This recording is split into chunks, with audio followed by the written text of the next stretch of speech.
সম্মানিত ভিউয়ার্স, আমাদের বহু নামকরা পুরাতন একটি পুকুর, এটা বিলের মধ্যখানে।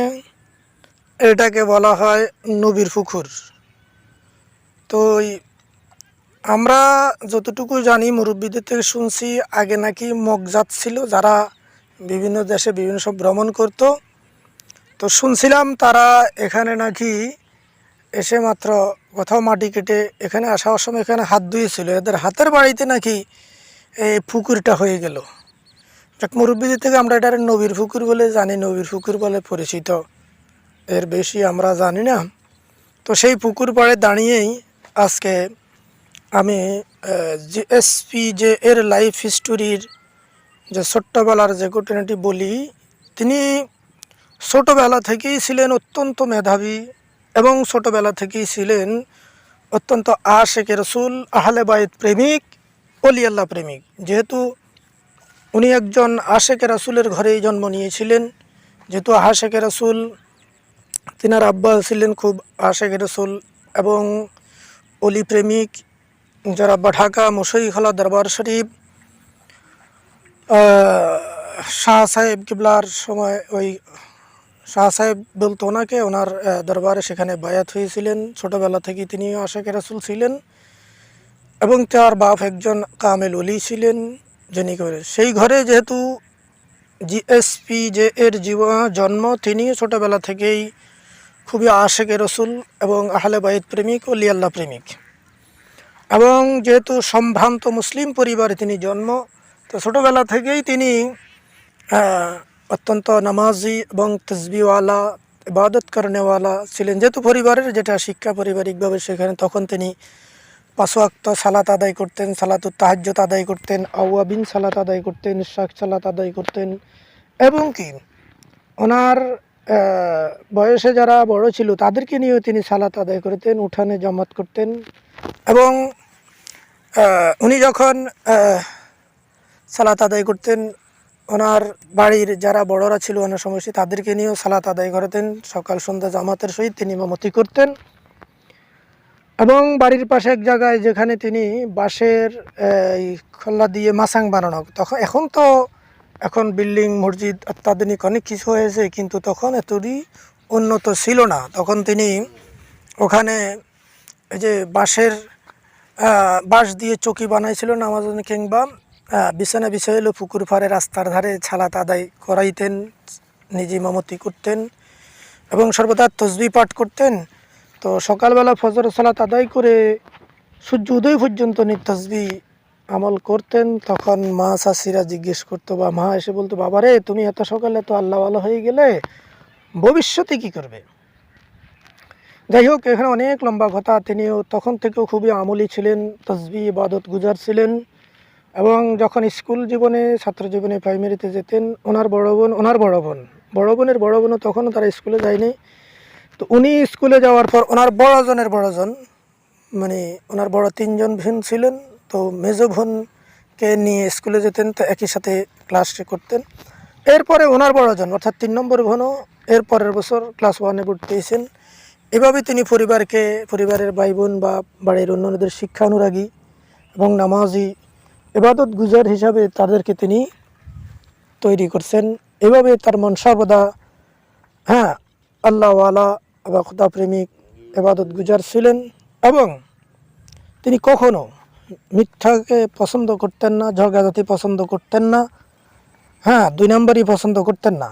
কিশোরকালে অনেক ছেলেফেলে, পাড়া প্রতিবেশী ছেলেফেলেরা মানুষের গায়ে গাছের ডাব, ওই যে তাল, বিভিন্ন ফল ফলাদি, এটা দুষ্টমি করে ছেলে মানুষ খেত, কিন্তু তারাও কখনো ওনাকে নিতে পারেননি। উনি এগুলি পছন্দ করতেন না, বরং উনি বেশিরভাগ সময় ইবাদতে কাটাতেন এবং একা একা চলতে বেশি পছন্দ করতেন। ছোটোবেলা থেকে তেমন খেলাধুলা তিনি পছন্দ করতেন না, উনি বেশিরভাগ সময়ে একা একা থাকতেন। আর যদি কেউ আসতো ওনার কাছে বা চলে বসতো, যখনই বসতেন তিনি এমন কিছু গল্প গুজব বা করতেন, বা ধর্মীয় অনুষ্ঠান, মনীষীদের জীবনী নিয়ে আলোচনা করতেন।